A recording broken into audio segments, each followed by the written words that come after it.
Hello, everybody, again. I hope you're really well wherever you are. I'm here, my name's Georgia, to read you another chapter from my book, Molly Moon's Incredible Book of Hypnotism. We've got to chapter 34. And for you to look at today is this sculpture from a friend of mine. He's an artist called Jason Schulman. If I wriggle it around, you can see it. He's scraped the word of a painkiller into this sheet of flat metal, Solpadeine. I think it's a bit like aspirin or paracetamol or something. I think he had a lot of headaches once, and it really made him feel better when he took it. So I think to honour Solpadeine, he made a sculpture to it. And there it is. I think he made a few actually, but it was just one of them. He's a very good artist. So, chapter 34, here we go. Oh, yes.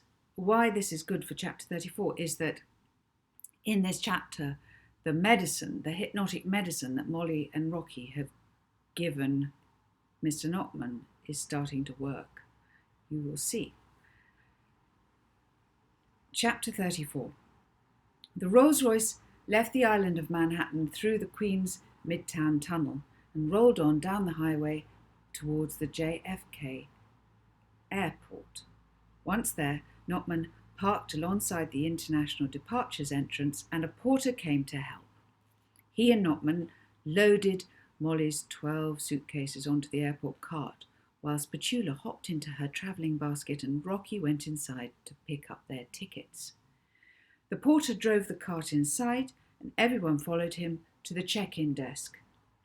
"Thank you," Molly said to him as he heaved the last case onto a conveyor belt.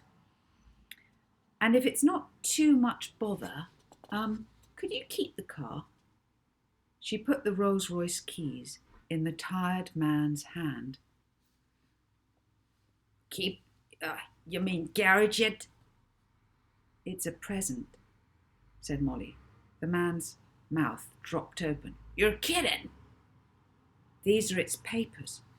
Molly took a crumpled envelope out of her jeans pocket. "If I just put your name here, it's all yours. What's your name?" "Oh, Louis Ricetta." "You're joking, though, ain't ya?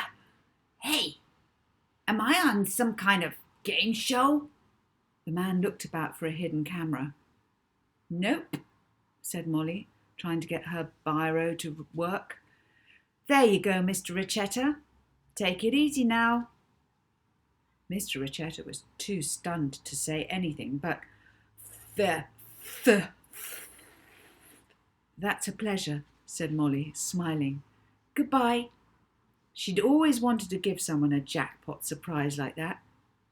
Then she turned to talk to Rocky, who sorted out the tickets.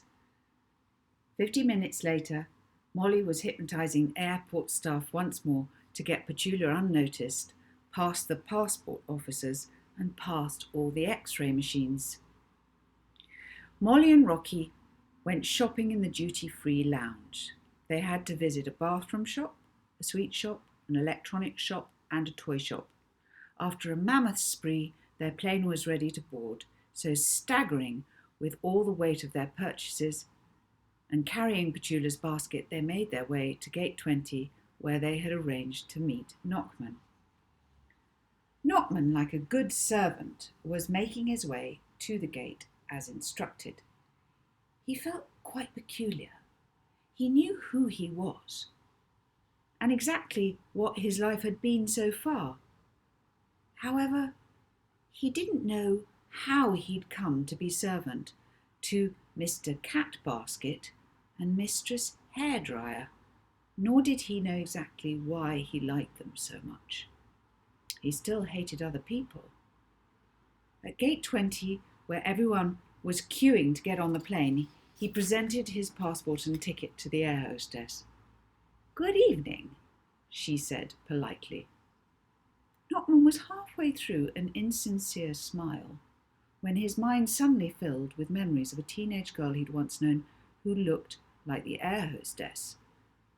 Nockman recalled how rude he'd been to her, and without meaning to, he started to babble.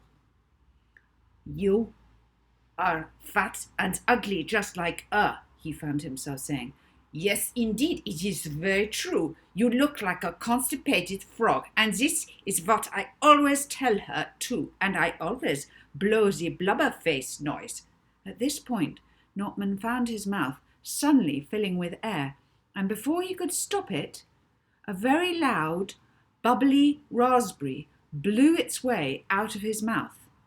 And if that wasn't enough, Notman then uncontrollably began to remember his old budgie Fluff, who Mr. Snuff had killed, and he began to howl. "Oh!" The air hostess looked appalled. She crossed her arms and narrowed her eyes.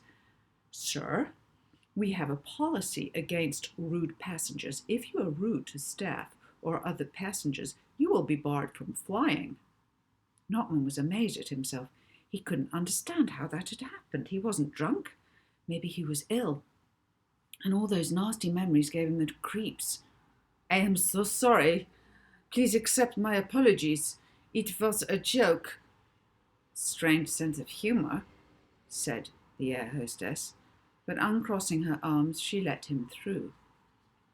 Notman stumbled down the tunnel towards the aeroplane door, tripping on his shoelace and wondering again what had just come over him.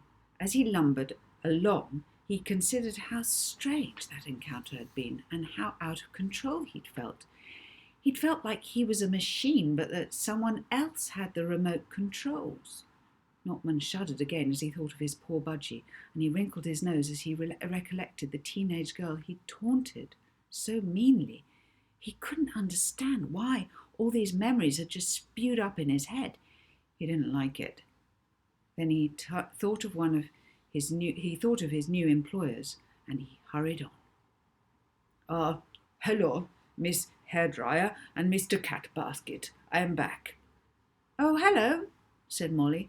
"Hello," said Rocky, looking up from their first-class seats at the green-suited Notman. Notman looked at them both and seemed to pale, as if he'd seen a ghost. "You all right?" Rocky asked. All of a sudden, Notman felt peculiar again.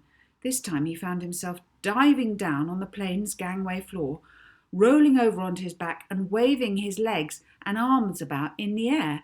And, like before, his mouth opened of its own accord. He found himself barking and howling piteously.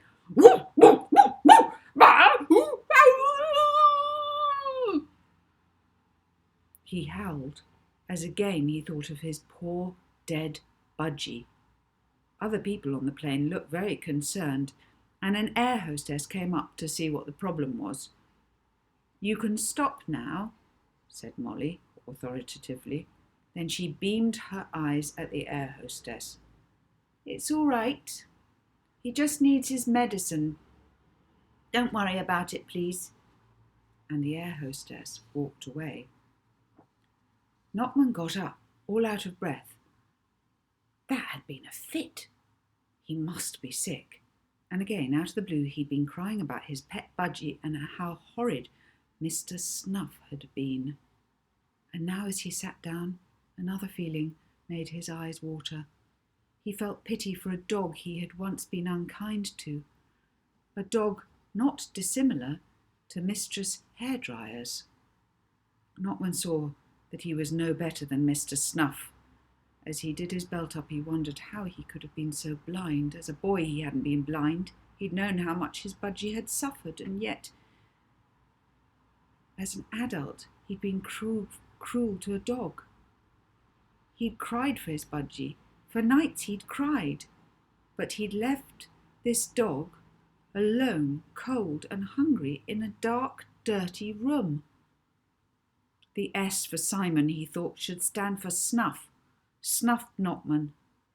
Notman hung his head, and an emotion that hadn't troubled him for years now throttled him. Shame. Notman looked out the aeroplane window and thought. He'd been unkind to people too. He'd never let other people's feelings bother him. He'd persuaded himself that they didn't matter. But now It was very strange. He didn't know how, but today he knew that he couldn't ignore other people's feelings anymore. Notman was waking up to the fact that, just like his budgie, people had feelings too.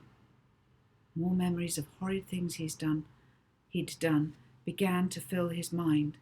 One by one, the ghosts of his bad deeds introduced themselves to him.